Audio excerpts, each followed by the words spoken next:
ഇന്നലെ എന്താ ഉണ്ണി പറഞ്ഞത്? ഞാൻ അച്ഛനോളം വലുതായി കഴിഞ്ഞാൽ ഏട്ടന്റെ പേരേ പറയുള്ളൂ, പിന്നെ ഇങ്ങോട്ടു വായോ ബലഭദ്ര എന്നാ എന്നൊച്ച കേട്ടിട്ടു വിറയ്ക്കുമേട്ടൻ. ഞാൻ അങ്ങോട്ട് പേര് വിളിച്ചിട്ട് ഇങ്ങോട്ട് വാടാന്ന് പറഞ്ഞു കഴിഞ്ഞാൽ ഏട്ടൻ ഇങ്ങനെ വിറച്ചു നിൽക്കും എൻ്റെ മുന്നിൽ എന്ന് പറഞ്ഞപ്പോൾ അവിടെ നിൽക്കുന്നതായിട്ടുള്ള ബലഭദ്രസ്വാമി, അതേപോലെ യശോദാദേവി, രോഹിണി ദേവി, ഇവരൊക്കെ ഇങ്ങോട്ട് പൊട്ടിച്ചിരിച്ചു എന്നാണ് ഈ കണ്ണന്റെ ഒരു വിഡ്ഢിത്തം. യശോദാദേവി പറയുന്നുണ്ട്, ഈ വിഡ്ഢി എന്നായി ബലഭദ്രർ കേൾക്കെ. അതാണ് ഏറ്റവും വിഷമം.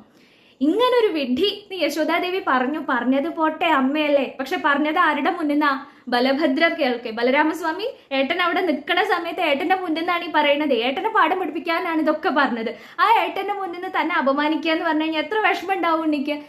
ഈ വിഡ്ഢി എന്നായി ബലഭദ്രർ കേൾക്കെ, യശോദ നിന്നോടുര ചെയ്തുവെങ്കിൽ കേഴുന്നൊരെൻ അൽപ്പരസക്കുടുക്കേ, തൊഴുന്നു ഞാൻ നീലരസക്കുടുക്കേ.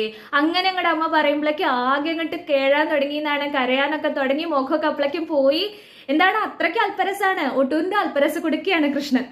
അങ്ങനെയുള്ള ആ അൽപ്പരസ കുടുക്ക, അല്ലെങ്കിൽ തൊഴുന്നു ഞാൻ നീലരസക്കുടുക്കേ. ഭഗവാന്റെ ആ വർണ്ണത്തിനെ കുറിച്ച് പറയും, കാർമേഘത്തിന്റെ നിറാണെന്നാണ് പറയുക, ശ്യാമവർണ്ണനാണെന്നാണ് പറയുക. അങ്ങനെയുള്ള ആ നീലരസ കുടുക്കയായിട്ടുള്ള ഹേ കൃഷ്ണ, അങ്ങയെ ഞാൻ നമസ്കരിക്കുകയാണ്, അങ്ങയുടെ കളികളെ ഞാൻ നമസ്കരിക്കുകയാണെന്ന് പറഞ്ഞിട്ടാണ് ഒട്ടൂരി ഈ ഒരു ഭാഗം സമർപ്പിക്കുന്നത്.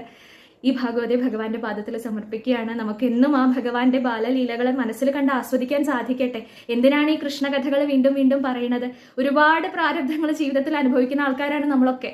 അതിലൊക്കെ ഒരു 3 മിനിറ്റ് നേരെങ്കിലും മനസ്സിനൊരു തണുപ്പ് അത് കിട്ടാൻ വേണ്ടിയിട്ടാണ് ഇങ്ങനെ മധുരമുള്ള ഈ കൃഷ്ണകഥകൾ പറയുന്നത്. അത് എഴുതി വെച്ചിട്ടുള്ള ആ ഭക്തകവികളുടെ പാദത്തിൽ ആദ്യം നമസ്കരിക്കുകയാണ്.